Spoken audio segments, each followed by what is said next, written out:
बैठते हैं। हम जहाँ भी क्षेत्र में जाते हैं, वहाँ देखिए 40-50 के रूप में झुंड में लग जाते हैं लोग, कहते हैं डॉक्टर साहब यहाँ बैठिए, चाय पीजिए, ऐसे पीजिए।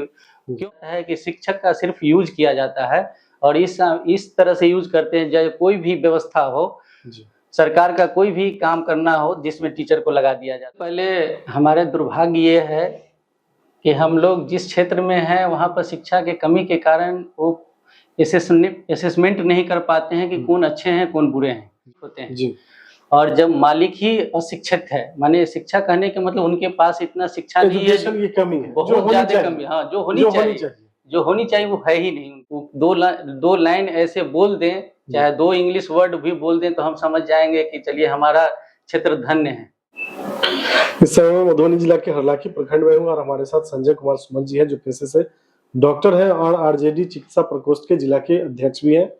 अभी जो विगत 6-7 महीनों के बाद चुनाव होना है बिहार विधानसभा का, उन्हीं सब मुद्दों पर चर्चा करेंगे। लेकिन सबसे पहले जानेंगे कि आज भी हरलाखी की मूलभूत समस्या क्या है, जिसका समान विगत कई वर्षों में समाधान नहीं हो पाया।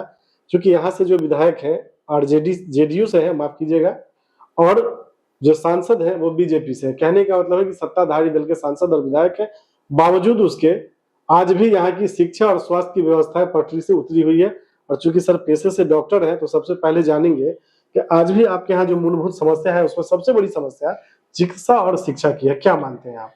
देखिए, आपके जो सोच है शिक्षा और स्वास्थ्य, हम इसमें समर्थ करते हैं, आपका समर्थन देते हैं जी।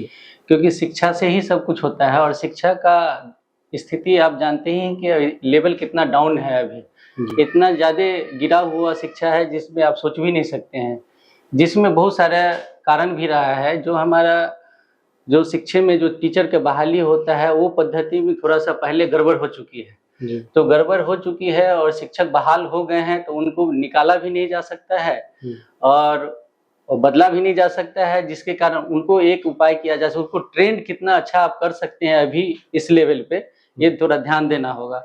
लेकिन सरकार की ओर से तो कोई नजर ही नहीं जाता है कि शिक्षक का सिर्फ यूज किया जाता है और इस तरह से यूज करते हैं, चाहे कोई भी व्यवस्था हो, सरकार का कोई भी काम करना हो जिसमें टीचर को लगा दिया जाता है। तो जो बच्चे हैं उस पर नजर नहीं रख के वो दूसरे काम पे नजर रखते हैं, तो उन शिक्षा व्यवस्था में सुधार क्या होगी आप खुद अच्छा से जान सकते हैं। आपके जो विधायक है सुधांशु शेखर, दूसरा बार है इनका, जी, दूसरा कार्यकाल है जी जी। तो 10 सालों में जो विकास होना चाहिए हरलाखी का वो हुआ है क्या? सर, सबसे पहले हमारे दुर्भाग्य ये है कि हम लोग जिस क्षेत्र में हैं वहाँ पर शिक्षा के कमी के कारण वो असेसमेंट नहीं कर पाते हैं कि कौन अच्छे हैं कौन बुरे हैं जी। आप समझ सकते हैं, जो विधायक उस क्षेत्र का गार्जियन होते हैं और गार्जियन इन सेंस आप कह देते हैं कि ऑनर होते हैं, मालिक होते हैं जी। और जब मालिक ही अशिक्षित है, माने शिक्षा कहने के मतलब उनके पास इतना शिक्षा नहीं है, की कमी है, बहुत ज्यादा कमी। हाँ, जो होनी चाहिए वो है ही नहीं उनके पास। वो दो लाइन ऐसे बोल दें, चाहे 2 इंग्लिश वर्ड भी बोल दें, तो हम समझ जाएंगे कि चलिए हमारा क्षेत्र धन्य है जी। लेकिन उनके पास तो कुछ है ही नहीं। तो जब वो समझ नहीं पाएंगे, जब पढ़ नहीं पाएंगे और विधायकी क्या होता है वो समझ नहीं पाएंगे, तो क्षेत्र में क्या विकास करेंगे। 10 साल वो रह चुके जरूर विधायक, सिर्फ अपना पॉकेट गर्म करने के लिए।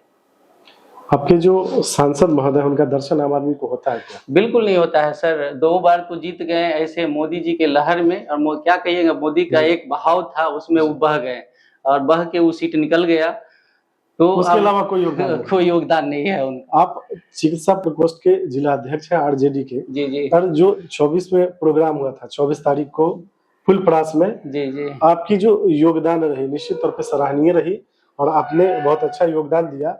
कहीं ना कहीं हरलाखी की जनता भी वैसे लोगों को चुनना चाहती है जिसको खुद का परिवार चलाने के लिए समस्या ना हो, अपने अमीर ना बनना हो, उसका एक ही मकसद हो कि हरलाखी का विकास कैसे किया जाए। क्या मानते हैं उसके लिए पढ़े लिखे और वैसे लोगों को आना चाहिए जो पहले से संपन्न है? सर देखिए, हमने तो मुहिम छेड़ रखा है हरलाखी विधानसभा में, और जो भी हमारे समाज के लोग हैं उनको हम ये एक बात बोलते हैं कि आप खुद असेसमेंट किए कि आपके लिए बेटर कौन होगा जी। हम ये नहीं कहते कि आप हमको वोट दीजिए, यदि हम अच्छे हैं तो हमको वोट दीजिए, यदि हमसे बेहतर कोई है तो आप उनको वोट दीजिए जी। हम इस पे काम कर रहे हैं और आपको मालूम भी होगा कि जिस लायक अभी हम हैं, हम एक पेशे से डॉक्टर हैं, हम इतने हमारे शिक्षा हमारा उच्च शिक्षा रहा है जी मेडिकल के लाइन में, और हम पटना में भी रह सकते हैं, पटना मेडिकल कॉलेज में भी रह सकते हैं, जी, दूसरी जी। जगह भी रह सकते हैं, दिल्ली में भी रह सकते हैं। जी। लेकिन आप देख रहे हैं कि हम सुदूर गांव के देहात में इलाका में रह के लोगों की सेवा कर रहे हैं। जी जहाँ ऑपरेशन चार्ज, जहाँ आप किसी को 1 लाख रुपया लगती है, हम 10,000 में 15,000 में उसको ठीक करके देते हैं। जी तो कम से कम ये इतना भी एक योगदान है। योगदान हो रहा है ना जी उनको। दूसरी बात कि हम हर वीक में हर फ्राइडे को कैंप लगाते हैं, और मेडिकल कैंप में फ्री ऑफ डॉक्टर तो रहता ही है, उसके साथ मेडिसिन हम प्रोवाइड कराते हैं फ्री ऑफ कॉस्ट। उसको अल्ट्रासाउंड स्क्रीनिंग करते हैं, दूसरा ब्लड का सारा टेस्ट हम करके उनको देखते हैं, और सारा उनको और पेशेंट को दूसरा बार उनको बुलाते भी हैं कि कोई कभी आपको दिक्कत हुई तो आप मेरे क्लिनिक पे आके हमसे मिल सकते हैं और इलाज करवा सकते हैं, और फ्री ऑफ कॉस्ट। तो कुल मिला के अभी अगर आप किसी भी संवैधानिक पद पे नहीं है, बावजूद उसके समाज की सेवा में दिन रात लगे रहते हैं। जी जी बिल्कुल बिल्कुल। जो त्रिस्तरीय जनप्रतिनिधि होते हैं, चाहे वो पैक्स के अध्यक्ष हो, पंचायत समिति के सदस्य हो, मुखिया हो, सरपंच हो, ये सब लोगों का रुझान आपकी तरफ है। तो इसका क्या कारण है? आखिर डॉक्टर संजय कुमार सुमन ने ऐसा क्या किया कि जो ग्रास रूट के लोग हैं, नेता है, वो आपके साथ है? सर देखिए, सबसे बड़ी बात होता है क्या है कि लोगों का सबसे दोहन नहीं किया जाता है। हमारे तरफ से किसी भी, हमारे कोई भी कार्यकर्ता हो, चाहे हम हो चाहे कोई हो, कोई भी जनरल पब्लिक का दोहन नहीं होता है। सबसे पहले उससे चंदा हम किसी से रूप में नहीं लेते हैं, हम देते हैं उनको, हम लेते नहीं हैं। सबसे बड़ी बात तो ये है, आज हमारे क्षेत्र के लोग मतलब दोहन से ग्रसित हैं। लोग उनसे पैसा लोग मांग मांग के नेता लोग तंग आ गए हैं। लोग नेता को देख के भाग रहे हैं, लेकिन हमारे पास दौड़ के लोग आ रहे हैं, बैठते हैं। हम जहाँ भी क्षेत्र में जाते हैं वहाँ देखिए 40-50 के रूप में झुंड में लग जाते हैं लोग, कहते हैं डॉक्टर साहब यहाँ बैठिए, चाय पीजिए, ऐसे पीजिए। क्यों? उनको लगता है कि ये आदमी हमको मेरा दोहन नहीं करेगा, हमारा इकोनॉमी हरास नहीं करेगा, इसके कारण लोग बैठते हैं मेरे पास। सोर्सेस ऑफ इनकम का रास्ता है हमारे पास, आप लोग की दुआ से हमारे पास सोर्स ऑफ इनकम का भी रास्ता बना हुआ है, कुछ न कुछ मेरे पास आ जाता है। हरलाखी की जनता से आप क्या अपील करेंगे? हरलाखी की जनता से बस हम एक ही अपील करते हैं कि आपके लिए जो अच्छा है और जो आपका रिप्रेजेंटेटिव बन सकता है, और आपको लगता है कि हमारे दुख और हर घड़ी में आप कोई भी ऐसे व्यथा हो जाए, आपके पास आ जाए और आपके साथ खड़ा रहे कोई, तो उनका आप लोग जरूर मदद कीजिए, आप उनके साथ जरूर रहिए, यही हम उनसे मतलब विनती करते हैं। डॉक्टर संजय कुमार सुमन जी के लिए विकल्प खुला हुआ है? देखिए सर, हम तो विकल्प खुला है कि ये तो हम नहीं कह सकते हैं, ये ऊपर वाले की मर्जी के बिना हम नहीं एक कदम भी नहीं बढ़ा सकते। वो जैसे कहेंगे हम वैसे काम करेंगे। हम लोगों की सहयोग और शुभकामनाएं आपके साथ है। पार्टी आपको सिंबल देती है और जनता मौका देती है।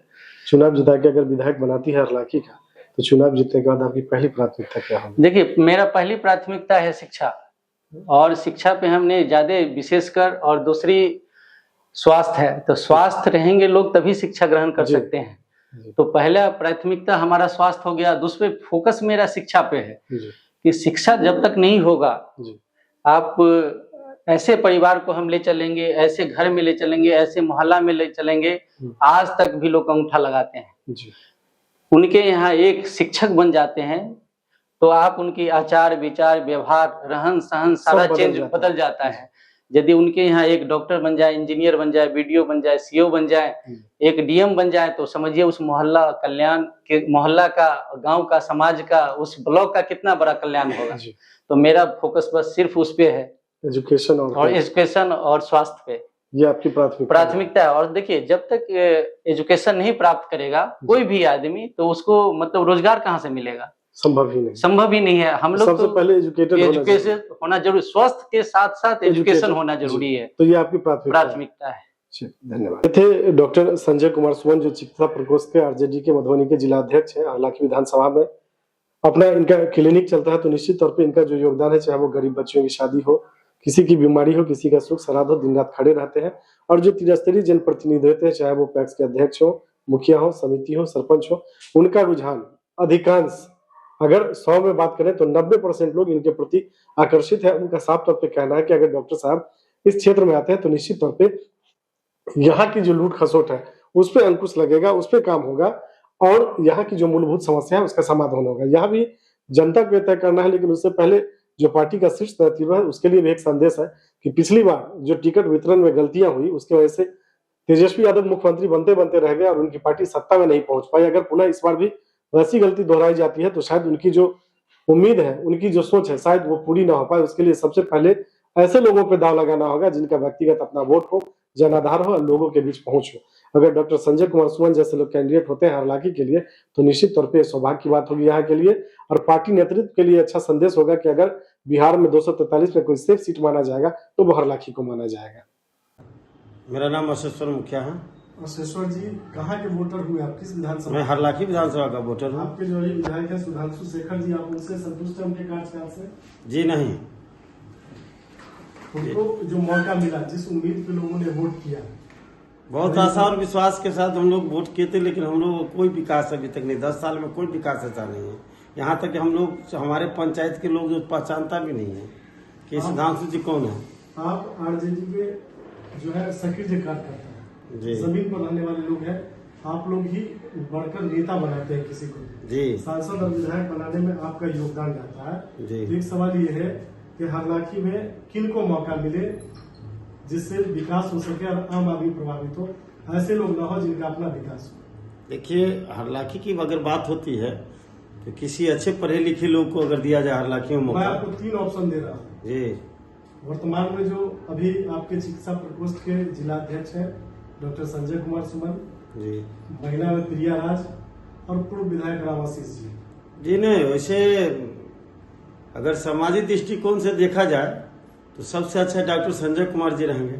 क्या योगदान है समाज में? डॉक्टर संजय कुमार जी का जो योगदान है, जितना भी वर्णन करे वो कम है, क्योंकि डॉक्टर साहब को हम लोग जो देखते हैं, पहले से भी देखते आ रहे हैं कि डॉक्टर साहब ऐसे गरीब लाचार ऐसे लोगों को इलाज करते हैं जिसको पैसा नहीं है, उनको फ्री ऑफ कॉस्ट इलाज भी कर देते हैं।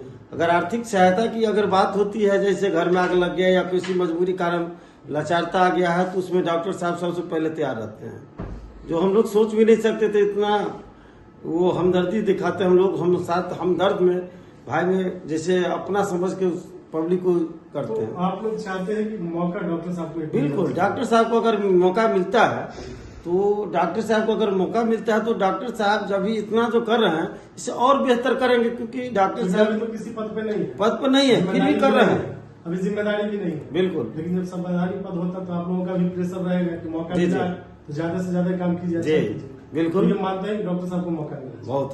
डॉक्टर साहब को अगर मौका मिलती है तो हरलाखी की भाग उदय हो जाएगी और आप लोगों का सहयोग रहेगा। बिल्कुल, मैं हम लोगों को सहयोग रहेगा।